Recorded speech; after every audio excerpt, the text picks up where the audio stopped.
জি ভাই। তো দুপুরে একটা নিউজ দেখলাম টিভিতে, আপনার সমকালে আর কি, ফেসবুকে।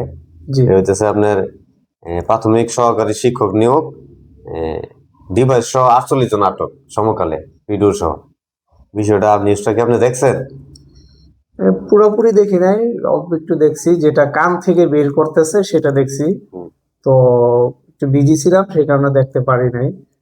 তো তারা তো খুবই মানে টেকনিক্যাল দিক দিয়ে তারা অনেক মেধা আগে খাটিয়ে গেছে, অনেক তারপর অনেক আগে গেছে। অনেক আগে গেছে। চায়না, তারপর হচ্ছে আপনার জাপান, তাদেরকে ফেল করে ফেলছে। হুম। অবশ্য ডিভাইসটা তারাই হয়তো বা তৈরি করে বানাইছে, দিছে, তৈরি করছে, কিন্তু বাঙালি তো এটা বাংলাদেশে তৈরি করতে পারে নাই। 48 জন সেটাকে মানে বাস্তবায়ন করে দেখাই দিছে।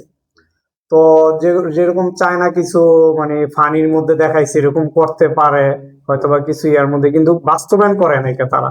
হুম। কিন্তু বাংলাদেশে সেটা করতে পারছে। তো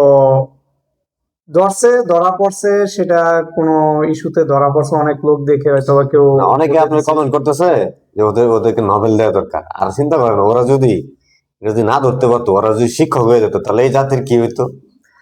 আচ্ছা, ওদেরকে ধরছে দেখে একদিকে ভালো হয়েছে, আরেকদিকে খারাপ হয়েছে। কারণ ওদেরকে ধরার কারণে দেখা গেছে ওরা সামনে শিক্ষক হওয়ার কোনো প্রশ্নই আসে না, তারা শিক্ষক হতে পারবেও না। আর যদি তারা ধরা না পড়তো, যদি শিক্ষক হইতো, তাহলে কেউ নকল করার সাহস পাইতো না, সেটাকে বন্ধ করে দিত তারা। যারা নিজে নকল কইরা হুম। শিক্ষক হইবে, কি আরেকজন আটকাইবো? তারা তো এটা নিয়ে ব্যবসা করতো, আর সাপ্লাই দিত এই ডিভাইস গুলি, হ্যাঁ, তাই না? হ্যাঁ, অবশ্যই সেটা দেখা গেছে। তারা কি করতো, তারা মানে বলতো এই তোদের এখানে কয়জন আছো, একজনটা নক করতো, কইরা হুম। কইতো তাদেরকে আমরা টাকা দিব, হুম। এত টাকা করে পাবি, স্যার তারা নকল করার জন্য সুযোগ দিতেছে। ঠিক আছে, এইটা করতে পারতো।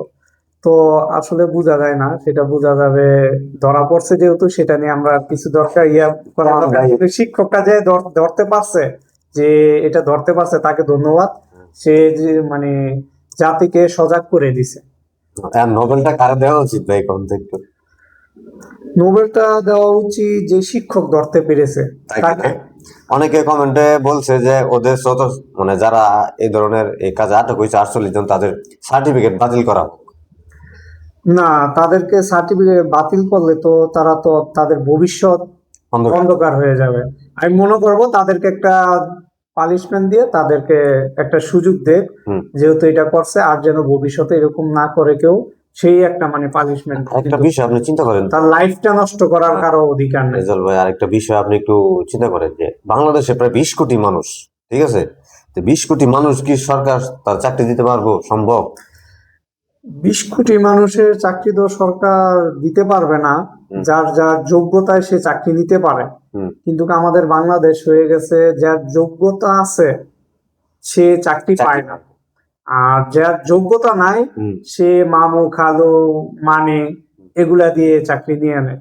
কিন্তু বাংলাদেশের মধ্যে এই এই ধরনের দুর্নীতি যারা করে তাদেরকে একটু সতর্ক করলে দেখা যায় যোগ্য লোকে ঠিকই চাকরি। যোগ্য জায়গায় পৌঁছাইতে পারবে।